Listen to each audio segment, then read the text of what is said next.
An incredible story coming out of the Vatican. Listen to this. The senior Vatican scientist said that he would be delighted if we encountered intelligent aliens and would be happy to baptize them. His pronouncement opens up the possibility of space missionaries heading out to the stars to convert aliens to Christianity. We're going to talk with a couple guests in a moment about this story. First, though, Richard Hoagland from the EnterpriseMission.com. Richard, what does this all mean? Well, you know, the drip, drip, drip is becoming a splash, splash, splash.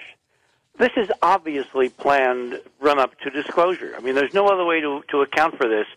This guy is the Pope's chief astronomer. He is in charge of the Pope's meteorite collection back in Rome. I didn't know the Pope had a meteorite collection.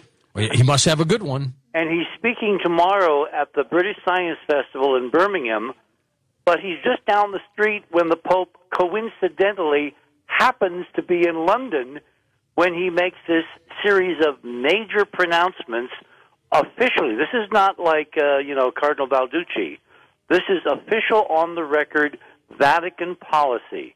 Remember when they said that the aliens or ETs would be our brothers and sisters? This was the same guy who said that. It's drip, drip at an increasing pace. Now, in a few days at the Stephen Greer's Transformation Conference down in Arizona, I'm going to be presenting some extraordinary new data on how all this fits into a disclosure paradigm that is racing at us at Warp 9, at his Rio Rico conference.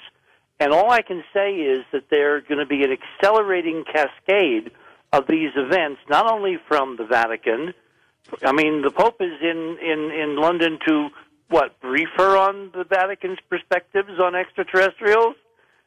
And you're going to see things coming from our administration. There's a lot of clues that we're getting closer to some kind of official movement this fall. Remember, there's this big conference, the ESA conference going on in Rome beginning next week, where the Phobos data is supposed to finally come out that we've been talking about for months and months and months. So, no, I'm not surprised, and I'm looking forward to what your guests have to say, and all I can say is the big news here is not that the church is saying we would baptize aliens. I mean, give me a break. It's the legitimization of the conversation that aliens exist, George, and regardless of whether there are fake plans afoot, the false flag, or it's the real deal, it's irrelevant because there's enough data on the public record now, our work, Stephen's work, a lot of other work, that regardless of politically where this is tried to be bent, to be manipulated, the truth will come out as soon as the idea of aliens is legitimized, and that's why this story is of major import tonight.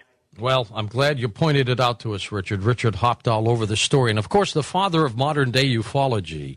In one of my very first radio interviews of the paranormal and the unusual back in 1971 was none other than with Stanton Friedman. What is your reaction to this story that sounds kind of funny, that the Vatican would love to baptize any ETs? Well, Come on. When the Pope said last year, I guess it was, that, God made us, he made them, our brethren in outer space, and my first reaction was, what does he know that we don't know? It sounds like he was getting a billion Catholics ready for the big disclosure, doesn't it? I mean, why else would he say something?